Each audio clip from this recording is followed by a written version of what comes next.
The influenza pandemic of 1918 supposedly struck first in Kansas among Army recruits at Camp Funston. The outbreak occurred in 3 waves. The first was hardly more than the common flu.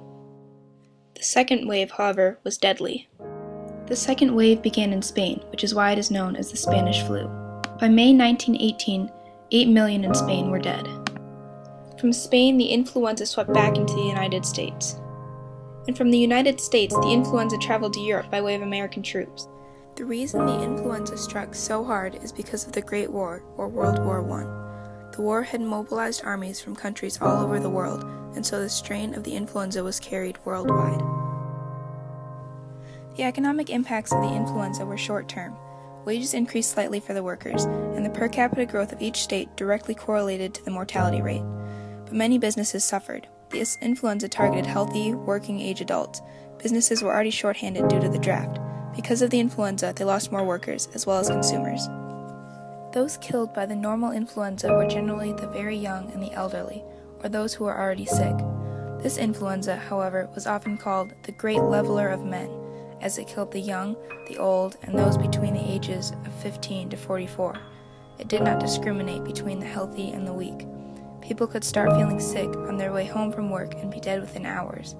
By the time the influenza passed, it had killed 0.66% of the U.S. population, and the life expectancy had declined 11.8 years. The first wave of the flu was highly ignored, partly due to the political turmoil. At the time the first wave hit, Woodrow Wilson had just announced his 14 points, which were highly controversial. The influenza of 1918 was one of the first times that the U.S. put a significant effort into public health. As a result of these public health attempts, many new laws were put into place. Some cities required mask wearing, especially by policemen.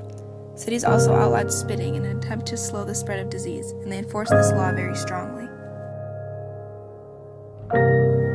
As a result of the panic, many fake doctors and treatments caught the eye of the public.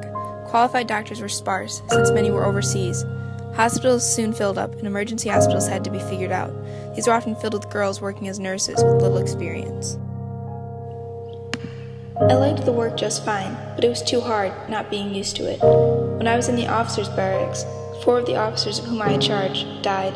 2 of them were married and called for their wife nearly all the time. It was sure pitiful to see them die.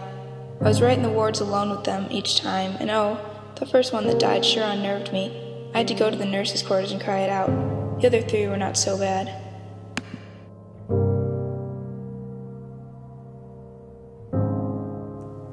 To stop transmission of the flu, health departments shut down public meeting places such as theaters, beaches, and other places the disease might spread. Many public transportation areas were either shut down or would not allow people to ride without a mask. People were reliant on the newspaper, since there was not broad access to radio, and mail was often slow in coming when postmen got sick.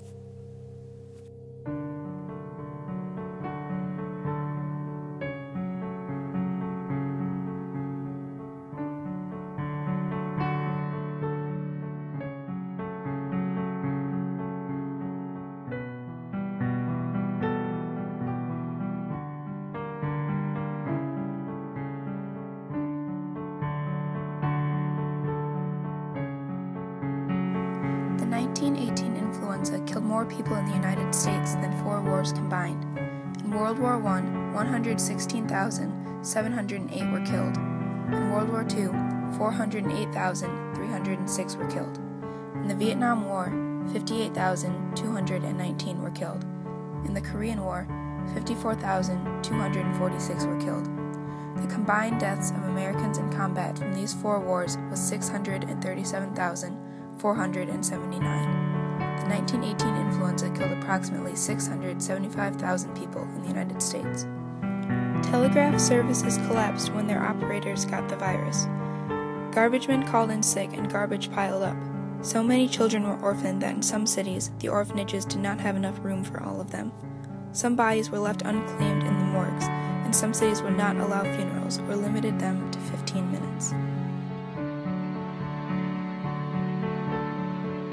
Schools and businesses were closed.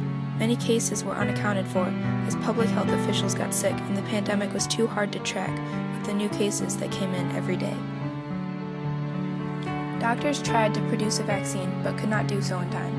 Though there had been advances in microbiology, scientists did not have the knowledge necessary to fight a virus. People of this time relied on whatever means of medicine they believed in the most, though none were really effective. The Spanish flu eventually faded on its own after claiming between 20 and 40 million lives worldwide. The world has not seen a pandemic with such devastating effects since the influenza of 1918.